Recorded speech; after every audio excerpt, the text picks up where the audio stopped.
जय मसीह की हालेलुया। आइए हम प्रभु के चरणों में फिर से आते हैं। हम मत्ती के 9वें चैप्टर में पहुंच गए हैं। हम धीरे धीरे आगे आगे बढ़ रहे हैं। अभी हम 35वां नंबर के चैप्टर को पढ़ेंगे जिसका शीर्षक है मजदूर थोड़े हैं। मैं भी अपने बाइबल में पढ़ती, आप भी अपने बाइबल में पढ़िएगा। जैसे लिखा है, यीशु सब नगरों और गांवों में फिरता रहा और उनके आराधनालयों में उपदेश करता और राज्य का सुसमाचार प्रचार करता और हर प्रकार की बीमारी और दुर्बलताओं को दूर करता रहा। मतलब यीशु मसीह सब नगर और सब गांव में फिरते थे और उनके आराधनालय मतलब उनके मंदिर में जाके उपदेश देते थे और राज्य का सुसमाचार का प्रचार करना। मतलब आज पूरी सृष्टि संसार की चीज़ों को मानती है, उसकी उपासना करती है, पर हमें उस सृष्टिकर्ता को जानना है जिसने आदम को मिट्टी से बनाया। मतलब मिट्टी तब तो बारिश तो नहीं हुई थी, पर ओस से भूमि गीली थी, मिट्टी को गूथा, उसको अपने स्वरूप अपने समानता में बनाया और उस मिट्टी पे श्वास फूकी। जैसे जैसे श्वास फूकी वैसे ही आदम जीवता प्राणी बन गया। इसलिए हमें मतलब सुसमाचार, स्वर्ग का सुसमाचार बताना मतलब राज्य का सुसमाचार बताना मतलब बताना है लोगों को कि आज तुम सृष्टि की चीज़ों को न जान के उस सृष्टिकर्ता को जानो जिसने मिट्टी से तुम्हें बनाया है। और हर प्रकार की बीमारी मतलब क्योंकि यीशु मसीह जब आए 3.5 साल तक उन्होंने अद्भुत काम किया। 33.5 साल की यीशु मसीह की लाइफ ऐसा बताया है जीवित कलाम में। तो वो हर दिन अपने डैडी से मिलते थे, अपने हर काम को जल्दी करते थे और अलग समय निकाल के अपने पिता से प्रार्थना करते थे और सब प्रार्थना करके वो सामर्थ्य पाते थे कि किसी भी बीमार के लिए वो हाथ, बीमार के ऊपर हाथ रखे या उसको कहें तो यीशु मसीह की सामर्थ्य उतरती, सामने वाला बंदा चंगा होता था और दुर्बलता दूर होती थी। मतलब दुर्बलता क्योंकि यीशु मसीह के कोड़े खाने से हम चंगे हो गए हैं। और जैसे दुर्बल को यीशु मसीह कुछ कहते थे तो उसके अंदर यीशु मसीह की सामर्थ्य उतरती थी।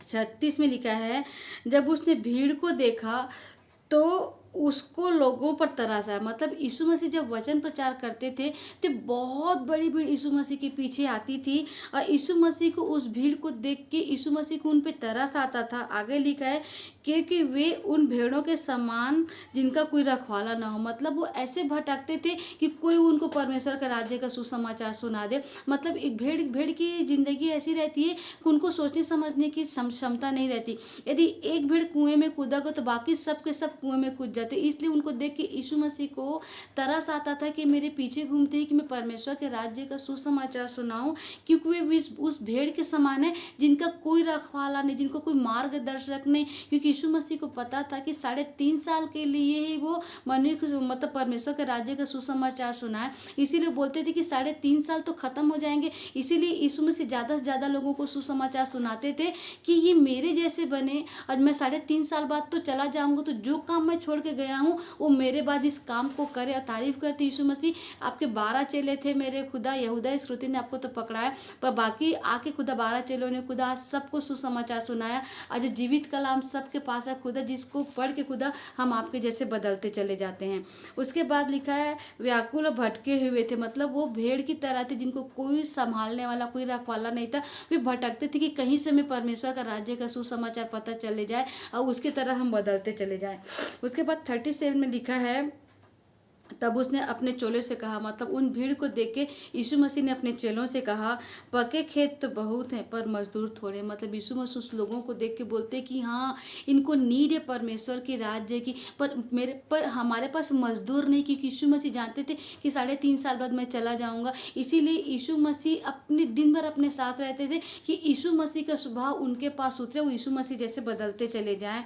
उसके बाद 38 में लिखा है, इसलिए खेत के स्वामी से विनती करो कि वह अपने खेत काटने के लिए मजदूर भेज दे।